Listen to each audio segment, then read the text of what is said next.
Welcome to the Wingfoil Gear Guide Part 1. This episode looks at board volume and board types.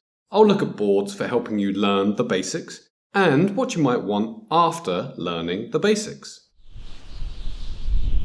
Let's begin with board volume for learning.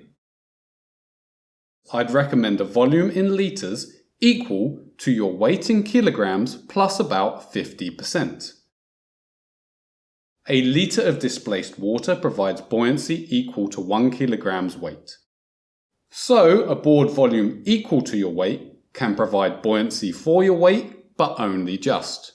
Having an extra 50% board volume beyond your weight means that the board can support your weight even when you don't quite place that weight perfectly, perhaps due to inexperience or simply due to choppy water tipping the board. That extra volume accelerates learning to wingfoil because it's now fairly easy to stand up, allowing you to focus more on gaining speed and taking off. You can go a little smaller than plus 50%, but if you go too much smaller, you will struggle to get standing and take a long time to learn the basics. You can go a bit bigger than plus 50%, but if you go much bigger than this, you'll get a cumbersome board size that's heavy to carry, that catches the wind excessively, and that you don't want to keep for very long anyway. If you're unsure, here's the approximate weight ranges for different board volumes, specifically for learning the basics.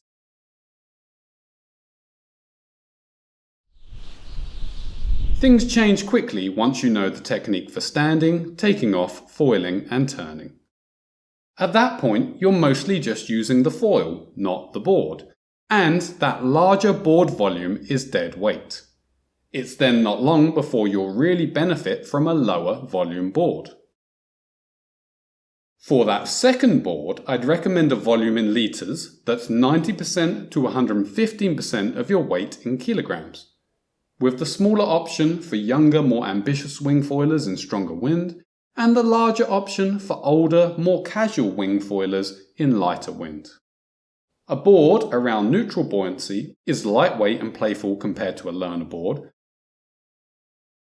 but still plenty of volume to make it easy to stand and get going even in light wind once you know how to do it.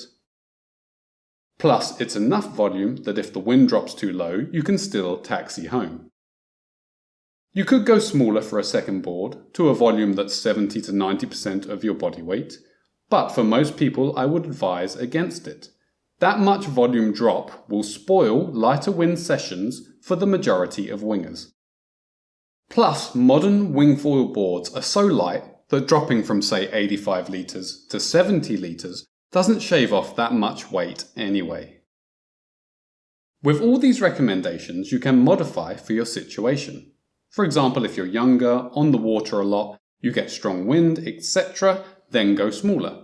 If you're older, busy, not on the water much, mainly have light wind, etc., then you can go a bit bigger. As you've seen, there's a big difference between the board volume that's going to help you learn the basics and the board volume you'll enjoy once you've learnt those basics. How long you take to graduate from your learner board to your second board will depend on you. If you have no foiling experience, perhaps you're over 40, and you won't be practicing often, then a learner-sized board will be useful to you for at least a year. If you're young, you can foil already, etc., you might be finished with your learning-sized board in a matter of weeks. That's worth bearing in mind. If you won't need a learner board for long, maybe consider renting or buying a second-hand board so that you can sell it on when you're done with it. Some people might try to get around this board downsizing problem by getting an in-between volume, going for a volume around 125% of their weight in kilograms. Generally, this plan doesn't work out. It simply makes learning really hard. Some people will even quit with that little volume. Plus, once you actually know how to wingfoil, you still want a smaller board than that anyway. Let's look at some different types of boards for wing foiling. So far, I've been looking at compact boards. Compact boards are fairly short and wide, fitting their volume into minimal length. You get foil boards that are much longer and narrower, known as downwind boards. And you get hybrids of these two extremes, also known as mid-length boards. Each end of this spectrum has benefits and drawbacks. A narrow shape is less roll stable. It's easier to wobble off the side while trying to stand on it. On the other hand, the wider shape is more roll stable, less tippy. The wider shape, however, has a larger frontal area, whereas the narrow shape has much less frontal area. Less frontal area means you need to push less water out of the way as you move forward, so you can move forward with less force. That makes it easier to reach foiling speed, so you can take off either with less wind or with less pumping ability. One downside of a downwinder shape is that a longer object is harder to rotate, felt by the rider as swing weight, which limits the sharpest of turns and rotations. Also, a much longer board will more easily catch the water, preventing certain tricks and access to steeper waves.